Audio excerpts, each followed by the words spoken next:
Ladies and gentlemen, for almost 2 years, I have been in the process of bringing you information about a great man that meant a lot in my lifetime when I was growing up. So I have established the J. Frank Norris Historical Society. And I have discovered reams and reams of material which seems endless insofar as exhausting the information that I've discovered. From time to time, I hope to give you different aspects of the life of this man. Some you will agree with, and some, of course, you will not agree with me. That's all fair in love and war. I welcome all kinds of comments, either pro or con. Tonight, I want to ask this question: does history repeat itself?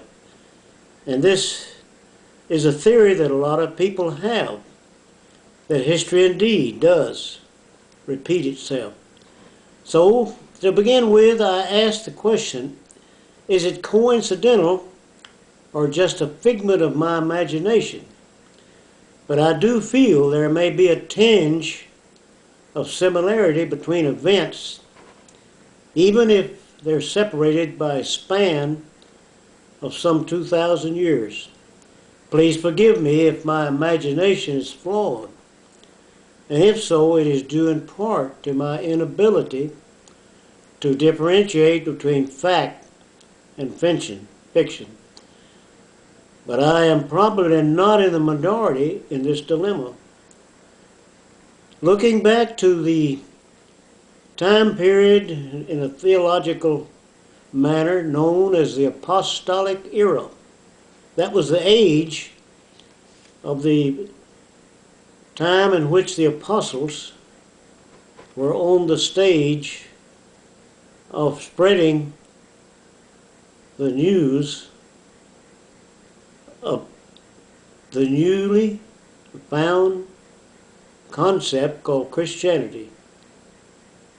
The apostolic time period, known from the very beginning as a time in which persecution was very paramount. Nero, the Roman governor at that time, needed a scapegoat to whom he could blame for the burning of Rome. So where else could he find someone to blame other than these helpless, newly arrived sect called Christians? And it was at this time that the early day persecution of the saints began. And many of them gave their life by dying a martyr's death.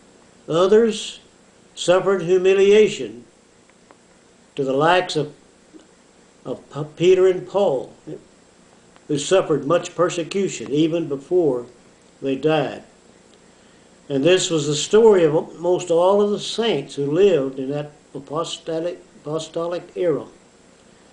So if death were not the fate of everyday Christians, subsequent offenders were paraded about in the skins of vicious animals in a circus-like fashion. So I've tried to give you just a brief summary of what it was like for the first 100 years of the Christian era.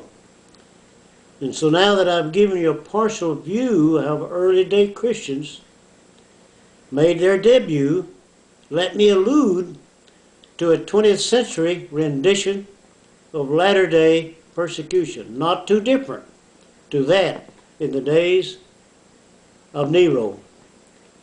How best to tar and feather modern-day fundamentalists than to keep alive the fabled accounts of alleged criminal behavior?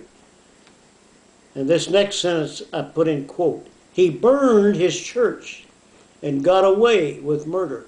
Friends, I've lived for almost 92 years, and I have grown up hearing that phrase repeated over. Even when I was in high school, some of my teachers would say, this man burned his church and got away with murder, he should be run out of town.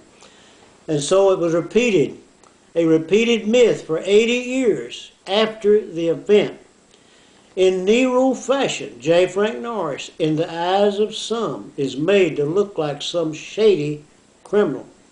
But the irony of it all is the ministry of J. Frank Norris still maintains a mystique fascination.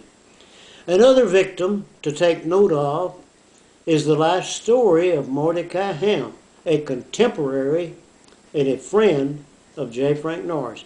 In his early ministry, Mordecai Ham was literally tarred and feathered and run out of town at the close of one of his meetings. Friends, that's what some of the early pioneers of fundamentalism had to endure. So I asked the question in connection with Mordecai Ham, where would the ministry of Billy Graham be recorded if Mordecai Ham had not weathered the storm of Nero tactics?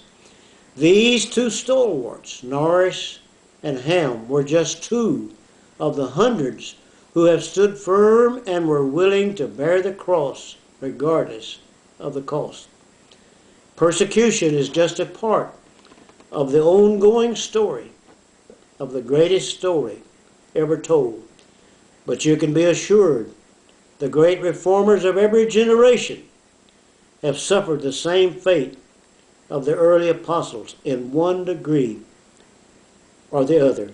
History is replete with gruesome tales. It makes for a fascinating reading. Friends, again, we appreciate the response from over 70 countries that we have heard from.